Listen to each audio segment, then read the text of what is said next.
Bismillahirrahmanirrahim. Assalamualaikum warahmatullahi wabarakatuh. Terima kasih kepada Bapak Imam Salehuddin. Kami di sini akan menyampaikan paparan analitika bisnis dari kelompok 4 yang terdiri dari Bro Iwan Hermawan, Bro Muhammad Yusuf, saya sendiri Rohmat Danang, Bro Rudi Irianto, dan Bro Zainal Abidin. Baik, latar belakangnya di sini ada 4. Pertama adalah analitika bisnis, yaitu suatu proses untuk mengubah data menjadi suatu tindakan dengan menganalisis dan mencari informasi yang relevan dalam konteks pengambilan keputusan atau penyelesaian masalah. 2, pengaplikasian dipakai untuk membantu perusahaan dalam mengambil keputusan berdasarkan data yang tersedia sehingga relevan dengan kondisi yang terjadi.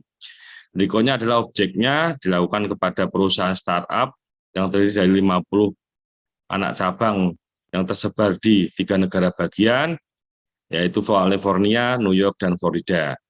Untuk mengetahui jumlah cabang yang ideal di setiap negara bagian, sehingga dapat memaksimalkan keuntungan untuk perusahaan. Berikutnya adalah komponen biayanya terdiri dari biaya riset dan development, biaya administrasi, dan biaya marketing.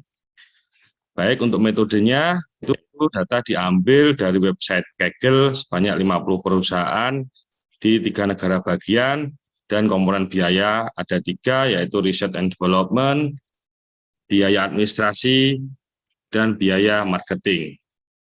Baik, untuk analitik metodenya ada 2, yaitu linear programming, sebuah teknik matematika yang dimodelkan dalam merencanakan dan membuat keputusan.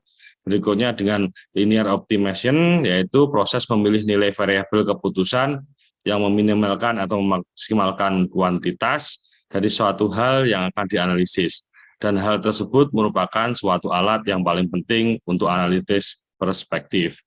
Jadi secara bar chart dimulai dari pengumpulan data, identifikasi fungsi objektif, variabel keputusan dan constraint, kemudian membuat model matematika.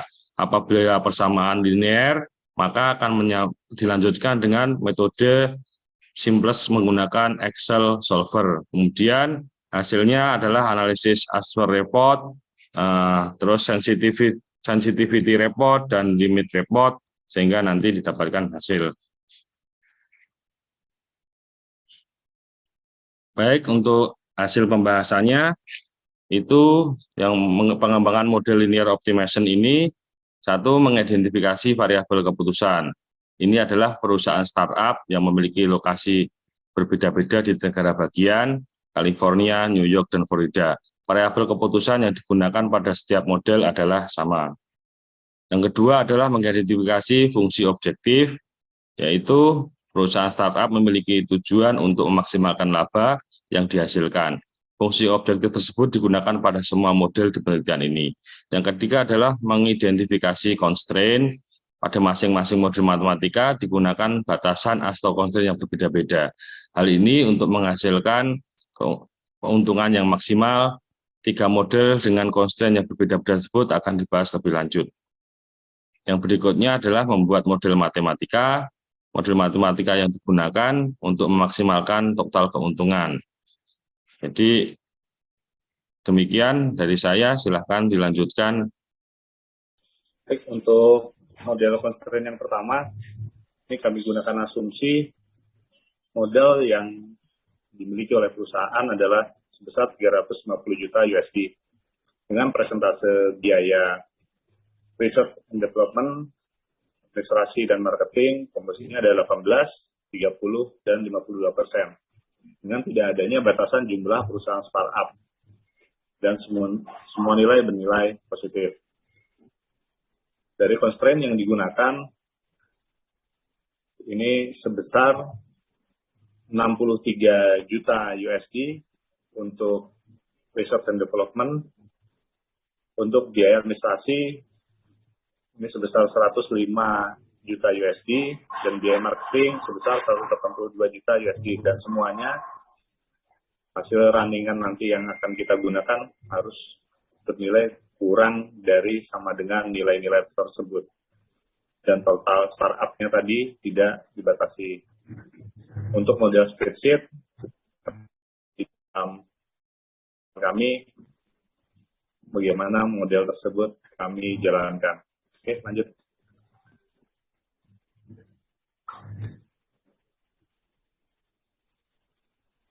Dari hasil running program, didapatkan total keuntungan maksimal yang diperoleh di constraint model pertama ini adalah sebesar 96,3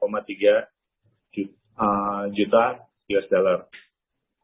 Perusahaan startup akan memperoleh keuntungan yang maksimal apabila menambah 2 perusahaan startup lagi, sehingga perusahaan memiliki 52 cabang startup dengan komposisi 11 startup di New York, 22 startup di California, dan 19 startup di Florida. Yang mana komposisi tersebut berubah dari komposisi sebelumnya. Jadi di New York nanti kita akan mengurangi perusahaan startup di sana sebesar 6 cabang.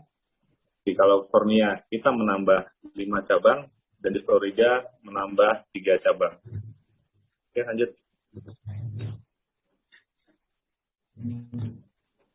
Untuk nilai reduce cost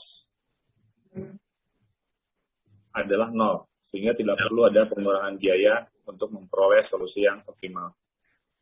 Kemudian untuk shadow price, yang mana adalah seberapa banyak fungsi objektif akan berubah jika rate and shape dari constraint dinaikkan 1 unit, yang mana hasilnya adalah sebagaimana terlihat di dalam paparan. Oke, lanjut. Nah, dari Shorter Limit Report ini didapatkan nilai upper limit masing-masing negara adalah 11, 22, dan 19 di masing-masing negara bagian New York, California, dan Florida, dengan hasil objektif sebesar 96,3 juta US dollar. Selanjutnya, untuk konsen kedua dilanjutkan oleh Om Yusuf. Oke, saya lanjut ke model konsen kedua. Di sini kita gunakan asumsi pertama modal perusahaan sebesar 350 juta USD, kemudian presentasi biaya R&D, administrasi, dan marketing sebesar 18, 30, dan 52%. Kemudian total perusahaan startup 50, kemudian nilainya semua bersifat positif. Kemudian kita gunakan constraint yang pertama biaya R&D kurang dari sama dengan 63, kemudian administrasi kurang dari sama dengan 105 juta USD, dan biaya marketing kurang dari sama dengan 182 juta. Kemudian dari total startup tidak boleh lebih dari 50 cabang. Dan dari tahap yang ketiga kita gunakan model spreadsheet seperti terlampir. Kemudian next, hasil dari running solver yang kita jalankan di sini total keuntungan maksimal yang diperoleh sebesar 95,1 juta USD. Kemudian perusahaan memperoleh keuntungan maksimal apabila jumlah startupnya tetap, yaitu di 41 di New York, kemudian 19 di California, dan tidak ada cabang untuk yang di Florida.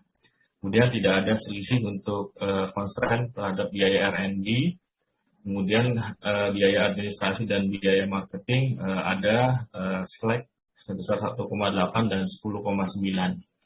Oke, next. Kemudian untuk sensitivitas kita bisa lihat untuk New York dan California nilai reduce-nya adalah 0. Kemudian yang di Florida terdapat reduce cost sebesar negatif 30,2 untuk menghasilkan nilai yang optimal. Sedangkan shadow price-nya pada R&D dan memiliki total 0,8, sedangkan di administrasi dan marketing sebesar 0. Next. Untuk limit report kita bisa lihat masing-masing di negara bagian upper limitnya adalah di 41, 9, dan 10. Kemudian nilai objektif yang bisa didapat sebesar 95,1 juta USD. Oke, untuk model yang ketiga silahkan Om Rudi.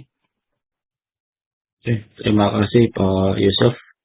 Jadi dari pemodelan ketiga ini ada asumsi yang digunakan, modal yang dimiliki perusahaan adalah 300 US dollar, dengan persentase R&D, administrasi dan marketing 18, 30, dan 52%.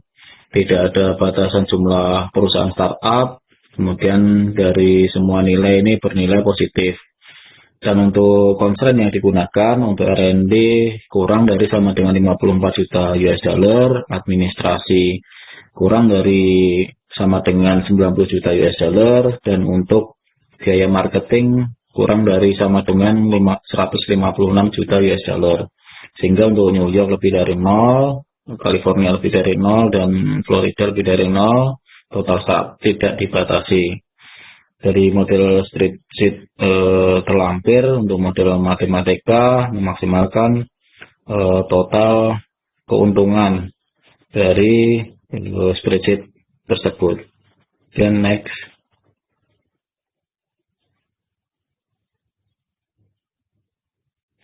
Kemudian dari hasil spreadsheet yang ada dari lampiran 11, total keuntungan maksimal yang diperoleh adalah 82,5 juta US dollar, dan perusahaan startup akan memperoleh keuntungan apabila maksimal terdapat pengurangan 5 perusahaan startup, dan perusahaan startup 45 cabang ada, dan komposisi lokasi cabangnya yaitu 9 di daerah New York, 19 di California, dan 16 di Florida. Dan tidak ada selisih antara nilai constraint atau hasil status adalah binding. Next. Kemudian untuk solver sensitivity, ini ada reduce cost pada ketika negara bagian tersebut adalah 0 reduce cost-nya dari spreadsheet terlampir, sehingga tidak perlu ada pengurangan biaya untuk memperoleh solusi yang optimal. Dan untuk R&D spend-nya total yaitu 0,75, administrasi 0,4, dan biaya marketing adalah 0,03. Next. Dan untuk solver limitnya, yaitu hasil dari upper limit dari masing-masing negara bagian adalah 1,19, kemudian 16, sedangkan hasil objektif dari masing-masing negara bagian adalah 82,5 juta US dollar. Next. Ya, berikutnya untuk kesimpulan Pak Zainal. Oke, terima kasih. Untuk kesimpulan, dari 3 constraint yang kita pakai, kelompok kami memilih constraint yang pertama dengan keuntungan maksimal sebesar 96,3 juta US dollar dengan 50 cabang startup terbagi atas New York 11, California 22, Florida 19. Mungkin demikian paparan dari kami, video dari kami, kelompok kami. Saya kembalikan ke Pak Roda, silakan. Baik, terima kasih teman-teman semua, terima kasih Bapak. Ini hasil dari kelompok kami yang membuat keputusan bahwa ini moga-moga bisa jadi panduan untuk manajemen untuk mengambil keputusan pilihan jumlah cabang terbaik di mana posisi sesuai dengan cabang yang menghasilkan laba terbesar. Demikian, terima kasih. Assalamualaikum warahmatullahi wabarakatuh.